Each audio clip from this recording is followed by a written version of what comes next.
partir à l'aventure. Le rêve de beaucoup d'entre nous. L'humanité a toujours rêvé d'accomplir cette quête perpétuelle de découverte et d'exploration au-delà de l'horizon. Est-ce pour trouver l'Eldorado ou simplement voir d'autres paysages ? Les motivations qui enflamment notre désir de voyage sont infinies.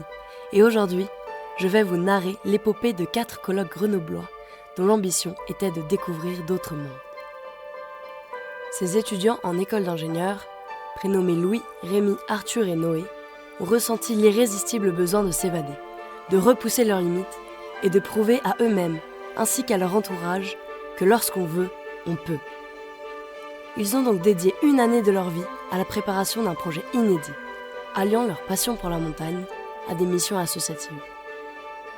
Leurs rêves les ont menés jusqu'à la majestueuse cordillère des Andes, qui s'étend sur les terres de l'Argentine, du Chili et de la Bolivie. Leur projet était audacieux. Une itinérance à travers les Andes. Une aventure qui durera 7 mois. Entre joie, émerveillement, peine et douleur, laissez-moi vous raconter l'histoire dans des tentes.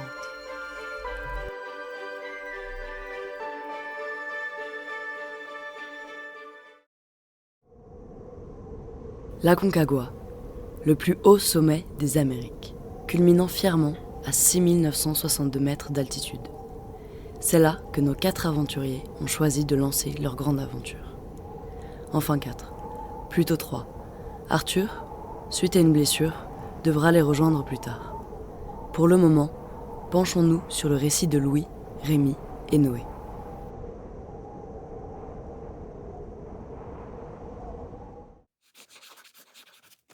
Bienvenue dans Détente.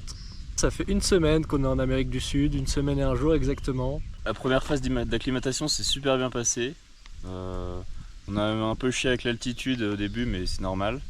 Et on a réussi notre premier 5000 mètres, tous les 3. Et donc c'est bien, ça veut dire qu'on est en forme pour la suite. Ça met en confiance un peu.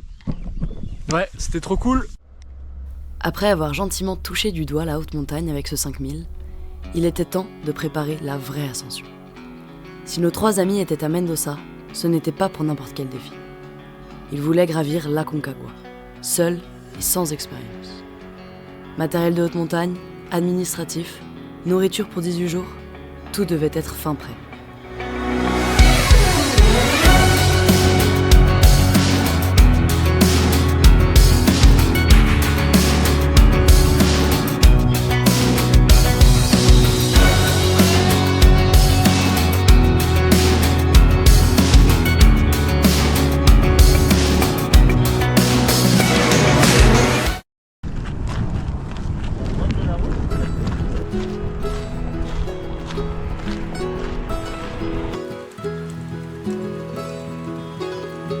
Petit nettoyage. En fait, dans là. Après avoir fait nos sacs, on les a emmenés chez les arrieros. Ce sont les muletiers qui amènent les affaires des alpinistes jusqu'au camp de base en mule. Ils nous ont accueillis dans leur refuge et on a passé la soirée avec eux. Ça a été une des premières claques du voyage. On s'est rendu compte à quel point on a la chance de vivre cette aventure, parce que eux n'ont jamais quitté l'Argentine. Et pour la plupart, ils n'ont même jamais quitté leur région. En tout cas, ce soir, il faut bien dormir, car demain, on rentre dans le parc Aconcagua.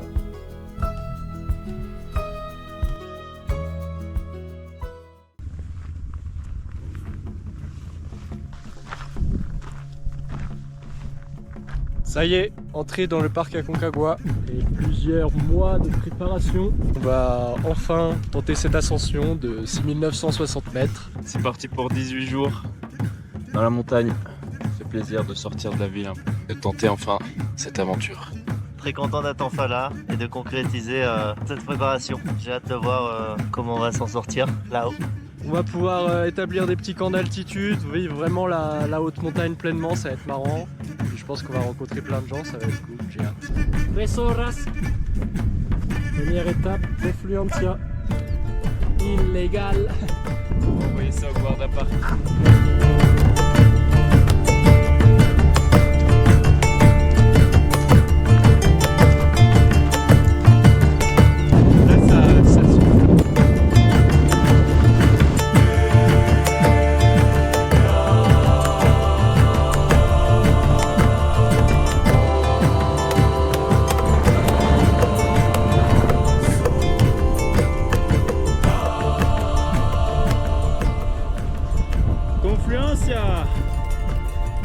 étape. Plutôt facile. Petite mise en jambe. Magnifique. Avec la Concagua en vue.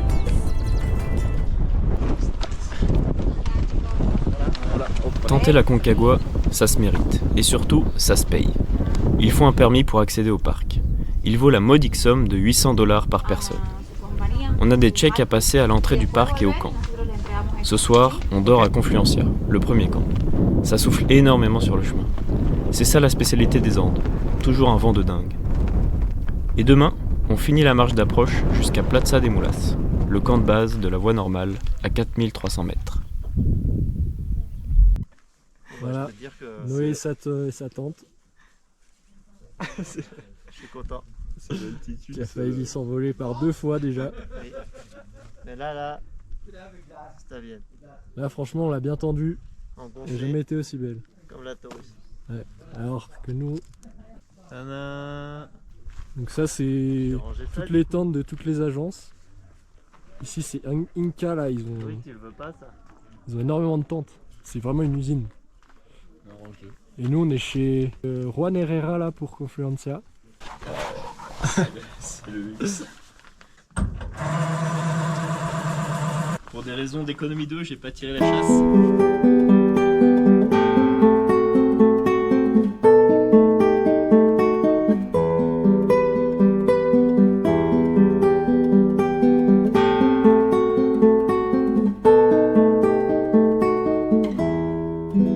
Petite nuit à Confluencia. Comme tu filmes. Eh oui, Ah ouais, bah là on est bien là. là on est royal. Réveil 7. Ah ouais. Demain Plaza de Mulas et puis voilà quoi. Ciao. J'ai froid. C'est les Belges qui mettront 8 heures, ils sont déjà en train de faire une pause. Objectif de la journée Plaza de Mulas et surtout fumer les Belges là-bas. Là. Les mules c'est stylé. Depuis l'entrée du parc, il y a 40 km de marche jusqu'au camp de base Plaza de Mulas. Du coup, pour monter le matériel et toutes les provisions, on donne tout ce dont on n'a pas besoin pour l'approche aux arrieros qui emmènent les provisions au camp avec les mules. Eux, ils font même l'aller-retour sur la journée. C'est bien plus facile comme ça, parce que sinon, on aurait l'air bien malin avec nos 2 sacs de 30 kg en plus.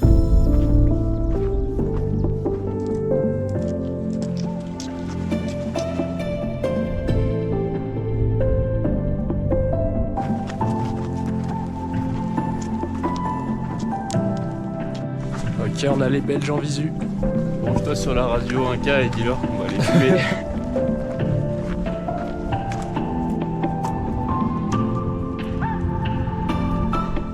Voilà la face sud de la conque. Il y a des gens qui montent par là. Voilà. Dans la glace, dans les cascades de glace. Et là, on peut voir que il y a beaucoup de neige. Et normalement, à cette période, il n'y a quasi pas de neige. C'est la mierda. Parce que nous, on peut pas. S'il y a trop de neige, on peut pas monter.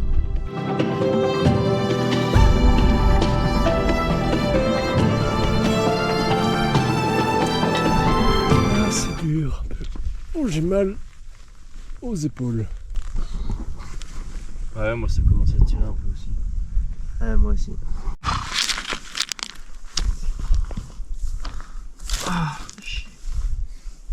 Ça va, c'est quoi? C'est les épaules qui tirent? Ouais, la gauche surtout, je sais pas pourquoi. J'ai pas hâte d'être à la pataille. Mais je pense que les jours où on marchait avec 25-30 kilos là, ça a pas fait du bien.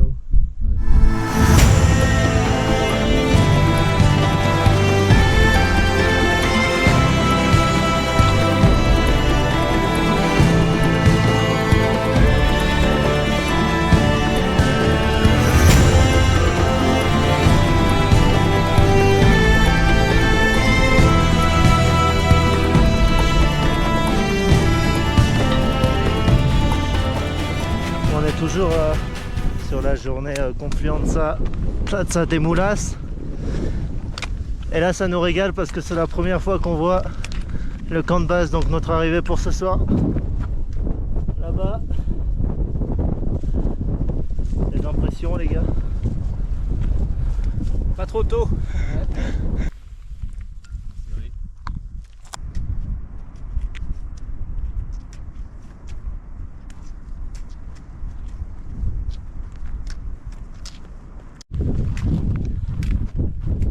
let's go. Arrivé à Plaza de Mulas. Putain, qu'est-ce qu'on en a chié. Ça y est, Allez deux. il était temps. À 10 mètres, il y a Nimsdai Purja, le mec qui a fait les 14-8000 en 7 mois, qui est une putain de légende de l'alpinisme, un Népalais. Et là, il est sur la Concagua en même temps que nous, c'est incroyable. Et comme ça, on va le suivre pour aller au sommet. Ouais. On ira à la même vitesse, je pense. S'il a besoin d'aide, on passera un coup de vent pour lui ouvrir un peu la voie dans la neige. Tuto comment monter une tente. On commence par mettre le Tyvek.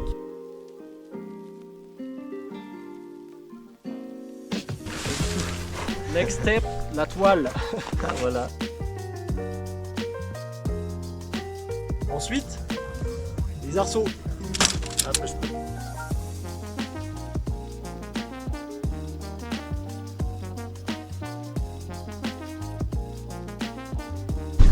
Nouvelle étape, fixation avec des pierres.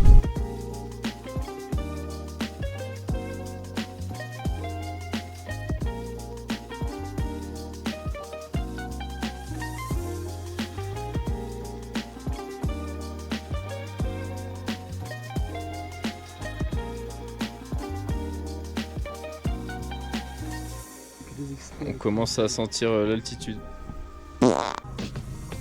La fatigue s'installe sur le camp. Ouais. Comme chaque soir, c'est l'heure de la petite infusion. Bonne journée, on a pas mal marché. Hein. Première fois qu'on marche autant avec des sacs lourds et tout. Ouais, c'était dur. Mais bon, ça a été. Et voilà. Le sac m'a tué. Le sac a gagné aujourd'hui. Très content d'être arrivé à Plaza de Mulas. C'est assez magique en vrai. La fameuse. C'est stylé. Ça fait plaisir. L'infusion est prête, Rémi. Ah.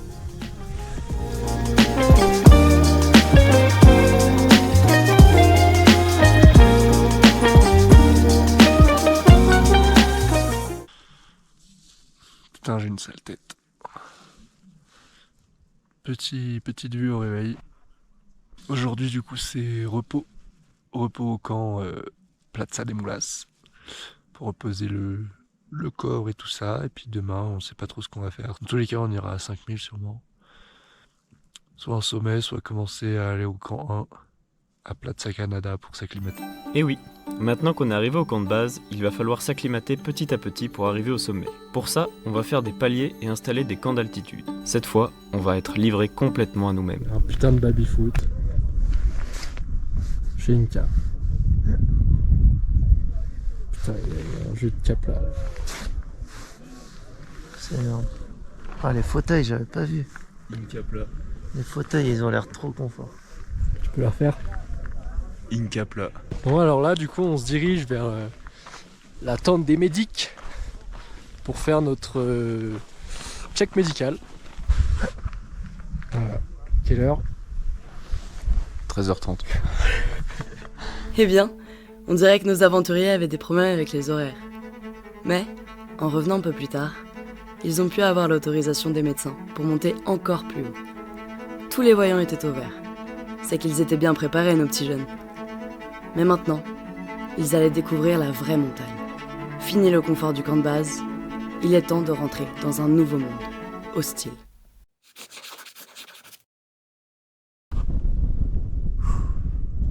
Ça y est, l'ascension commence vraiment. Premier portage, on monte à 5000 pour poser les affaires. Et ensuite on redescend et on remontera demain. C'est dur, il fait très froid, ça caille et il n'y a pas beaucoup d'air, d'oxygène.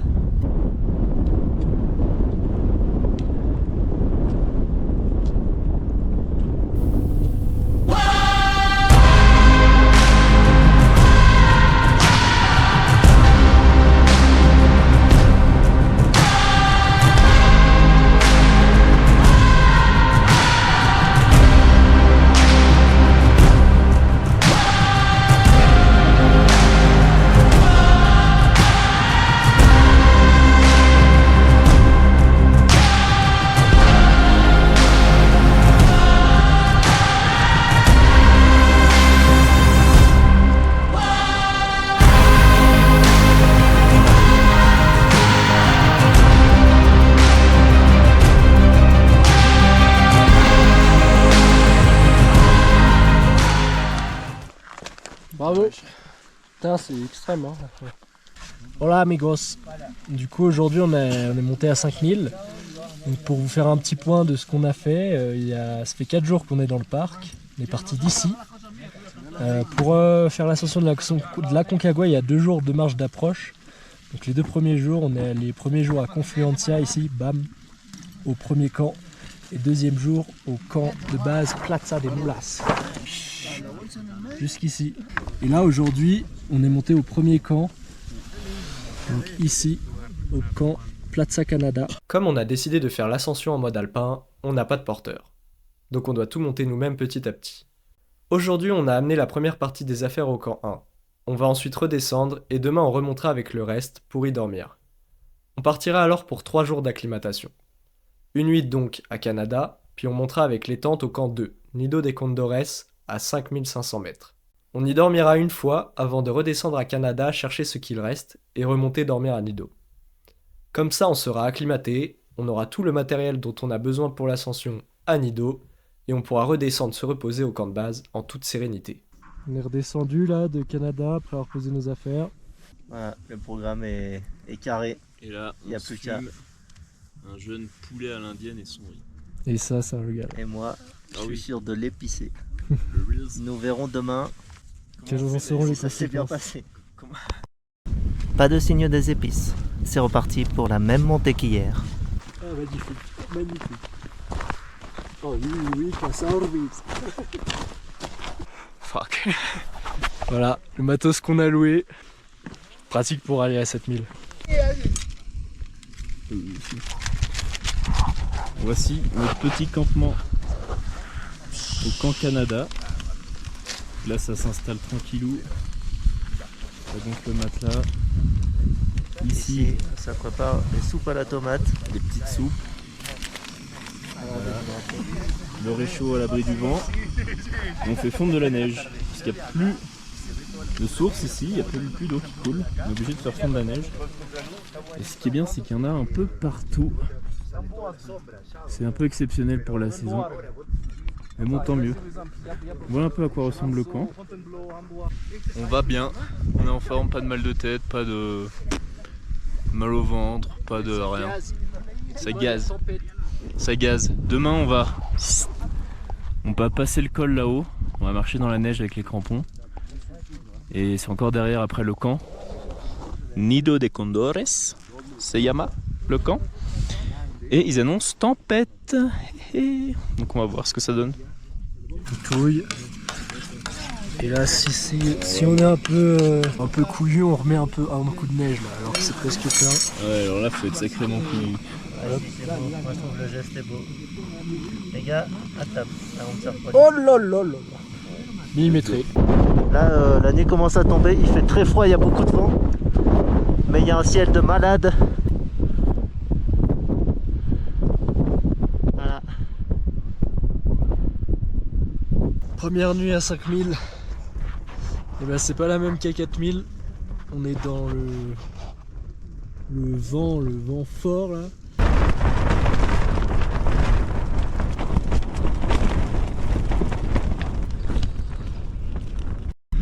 Ça y est, on attaque le dur. La neige. Direction Nido. Nido de Condores. On a mis nos petits crampons là. C'est des... Putain. Les chaussures d'Alpi plus les crampons, ils viennent d'un autre camp, mais bon. Ça marche bien. On était en train de faire des petits plans GoPro sympa avec Rémi. Un coup de vent, nos bâtons sont tombés. Et le gant de Rémi a glissé, alors il est parti le chercher.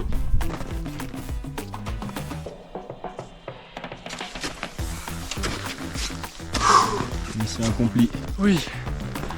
Récupération du gant effectuée.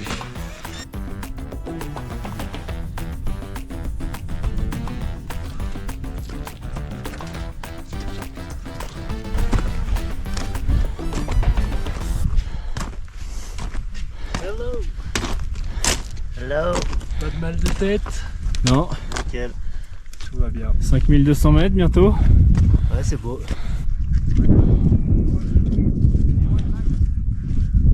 L'autoroute. C'est l'autoroute. On n'est pas tout seul. Montage de la Taurus. On essaye de la réparer. On n'y arrive pas. Et on en chie. À cause de l'altitude. Bon, et bien ça y est, nous voilà à 5500 mètres. Et cette fois, on sent vraiment la différence. Tout devient une épreuve. Monter le camp, c'est un enfer. Juste aller chercher les pierres, essayer de tendre l'étoile, c'est un effort énorme. On aura mis plus d'1 heure pour monter les 2 tentes. Et pour couronner le tout, le blizzard a commencé à se lever. Là, c'est la merde.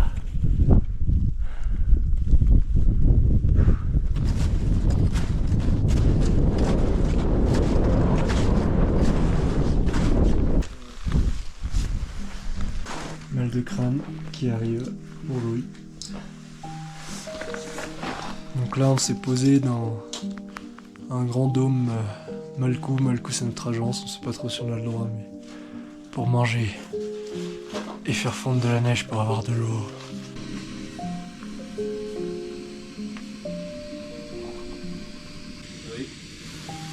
C'est la même chose. Olé! C'est quand même mieux quand il fait beau. Enfin beau.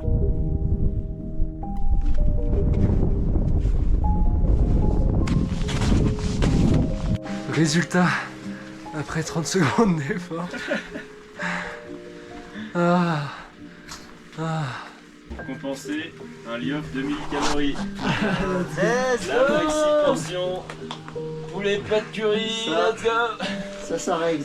On a bouffé pour la dernière fois il y a 3 heures, 4 heures, 3 heures 2h30. 2 heures. Après une nuit bien froide, où nous avons pris la neige dans la tente suite à la condensation. C'était très sympa. Je voulais enregistrer -8 dans la tente, il devait faire -12 dehors, plus le vent. Et là, on redescend à Canada avec nos crampons pour remonter à Nido. On fait un petit aller-retour pour porter le dernier sac.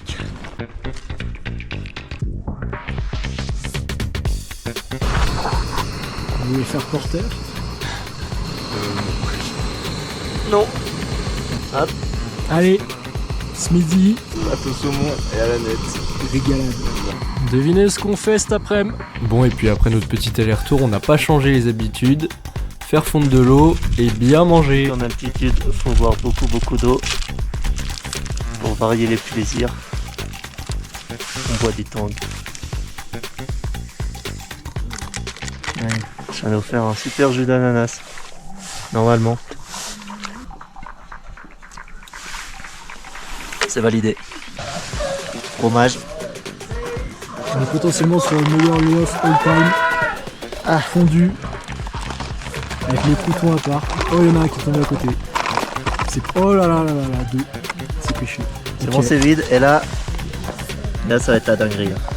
Ce soir, c'est festin. C'était cacahuètes, soupe, fondu, chocolat. Pour fêter la fin de l'acclimatation.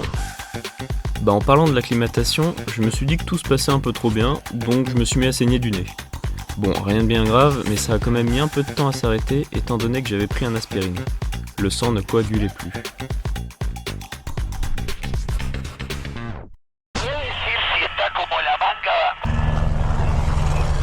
Waouh. Cette activité du matin, écouter les guardas parquer parler. Ahora sí, el 320 de 5 a 8 nudos. No, la manga está marcando bien. Vos me tenés que decir de dónde proviene el viento. Il est pas content, il est pas content le pilote, il est pas content. 220, 5 nudos. Exactamente, gracias papá. Esa es la condición. Vale, va, gracias bueno, papa. solamente.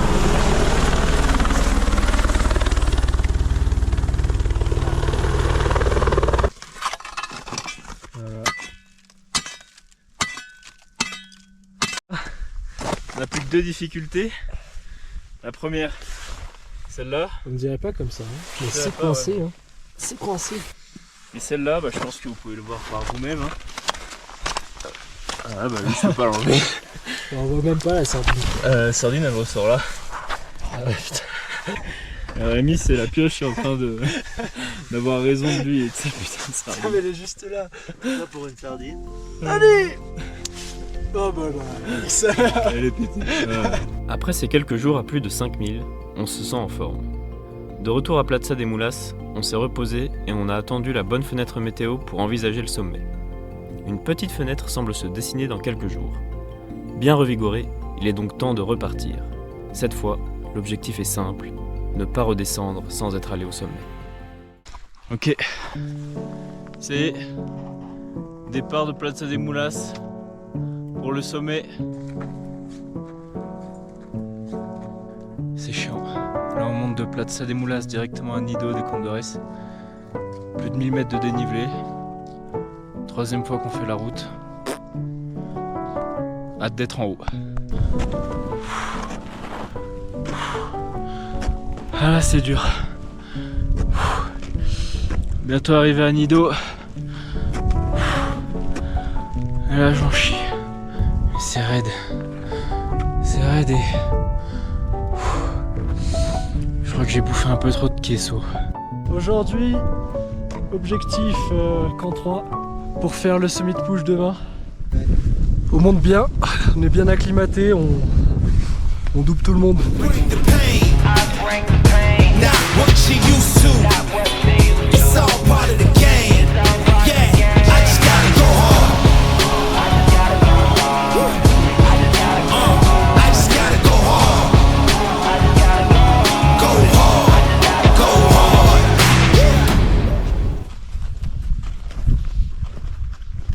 Bien arrivé au camp Berlin. Ça va, on est plutôt en forme. On n'a pas trop traîné. Aujourd'hui c'est l'anniversaire de Anne Carvalho. Sérieux? Bah ça sera dans le film. Ça régale. Bon anniversaire Anne. Bonne année Anne. Et voilà, notre camp a quasiment 6000 mètres. Et comme d'hab, on en a bien chié. On a une belle vue on a une vue de ouf là. C'est incroyable. Ça va, on est monté hyper vite en vrai. On est monté en 1h40 alors qu'ils demandent genre 4-5 heures. Et on était chargé. Donc on est vraiment bien acclimaté, c'est cool. Alors, je vous montre ce qu'on emmène dans le sac du summit push. C'est pas si simple comme étape. Parce que pour partir plus léger, on a décidé de pas prendre les gros sacs. Mais du coup, on n'a pas beaucoup de place. Et demain matin, il va faire très froid. On aura besoin d'avoir l'eau près du corps, sinon elle sera gelée et on pourra pas boire. Et le trajet va durer un moment. Ouais, on va sûrement partir vers 3h du mat, marcher. Si on marche bien, normalement à 8h ça doit se faire. Et après, il y a encore 5 heures pour redescendre, peut-être 4 heures. Ça va être sportif. Tous ces préparatifs, toutes ces concessions, tous ces efforts. Plus de 10 jours perdus dans le froid hostile des Andes. Le manque d'oxygène et l'altitude les avaient mis à rude épreuve. Mais enfin, le sommet était à portée de main. Ils pouvaient presque le toucher. Demain sera le jour J. Dans moins de 24 heures, nos 3 andinistes en herbe s'apprêtaient à atteindre les 6962 mètres, tant convoités, si tout allait comme prévu. Et dans ce décor, d'une beauté incroyable mais aux conditions impitoyables, rien n'était moins sûr.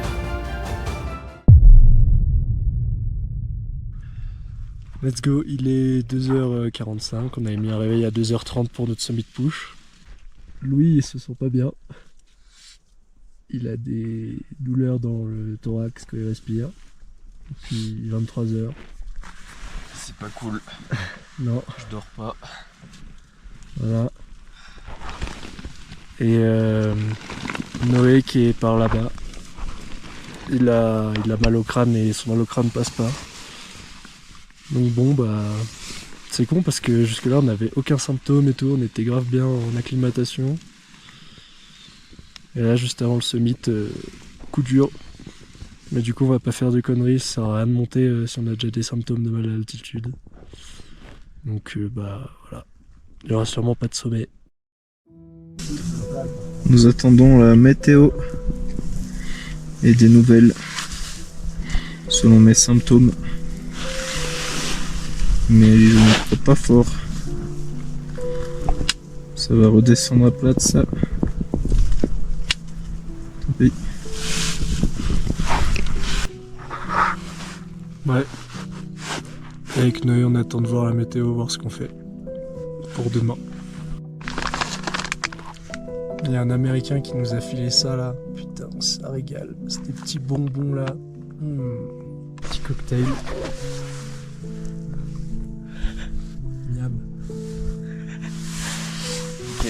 là, on va voir si j'ai les gènes du grand-père.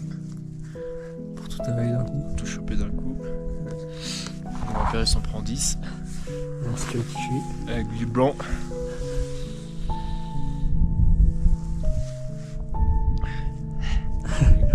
Belle. Mon Louis qui se prépare à descendre. Suite à une potentielle Embolie pulmonaire. sympa. Sympa. Qu'après être monté à 6000, le soldat s'arrêtera là. Et nous on est toujours en attente de la météo. C'est pas mal, Simi. C'est pas mal du tout. C'est très solide. Dont une nuit à 5850. Oh, je suis en plein centre. Du coup, je dois redescendre, moi j'ai pas le choix. Et donc avec Noé on savait pas trop ce qu'on faisait. Parce que Louis il est ok pour redescendre tout seul. Et on n'avait pas la météo, donc là on a reçu la météo. Demain matin il y a quand même pas mal de vent pour faire le sommet, ils annoncent 65 km/h et moins 35 degrés ressentis. Donc c'est pas ouf. Mais là c'est un peu la dernière occasion. Et en même temps du coup c'est le genre de moment où faut pas s'emballer. On va se le tenter. Ouais. Tranquillou. Ouais. Sûreté. En étant prudent. Puis bah Louis, c'est con que tu sois pas... Je vous attendrai en bas avec une bière. Bon allez, moi je vais décoller. Allez. Bon vent, suerte. Suerte. Pas facile d'abandonner l'un des nôtres. À ce moment-là, on est tiraillé entre la volonté de vouloir au moins tenter le sommet et la petite voix qui nous dit que l'occasion est déjà passée et qu'on ferait mieux de descendre tous les trois au chaud. En soi, Louis ne risque pas grand-chose. Il y a tellement de monde sur le chemin qu'il pourra demander de l'aide si jamais. Nous voilà donc plus que deux, tout seuls, dans notre tente à presque 6000 mètres.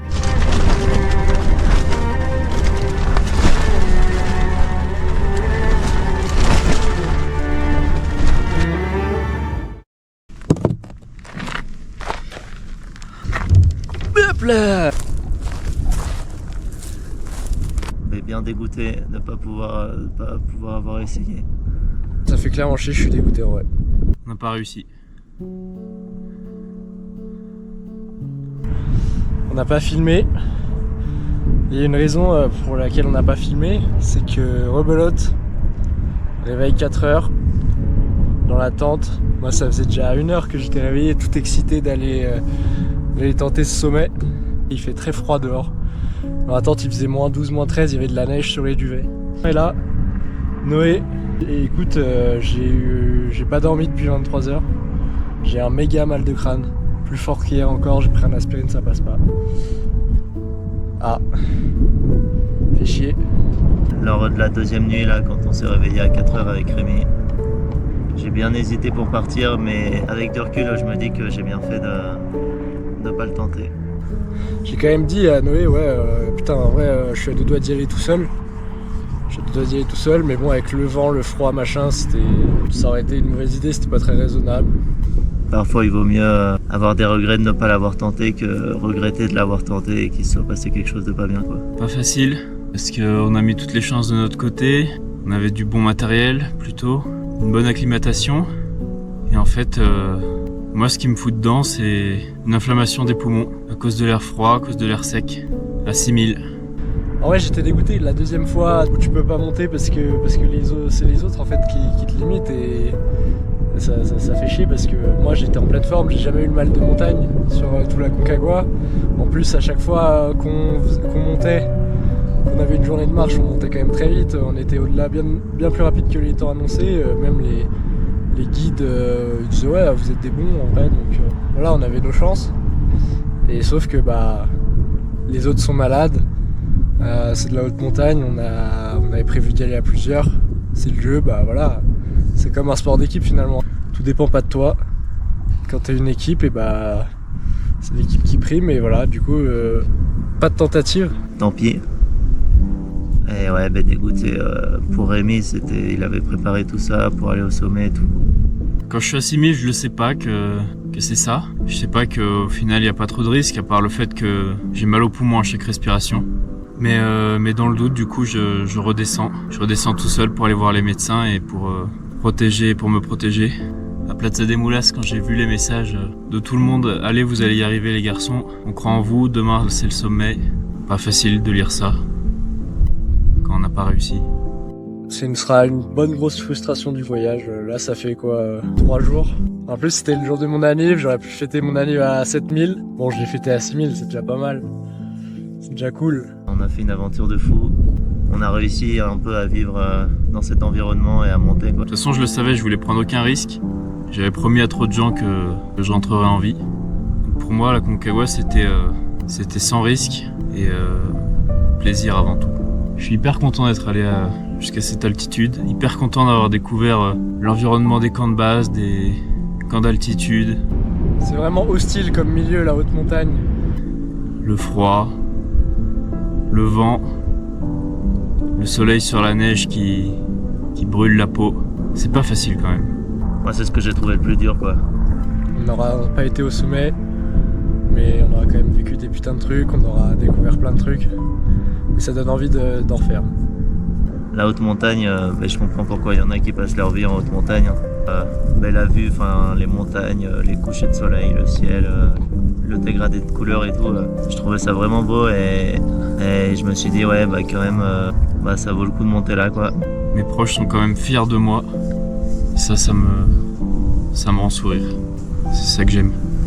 Puis c'est parti pour la suite.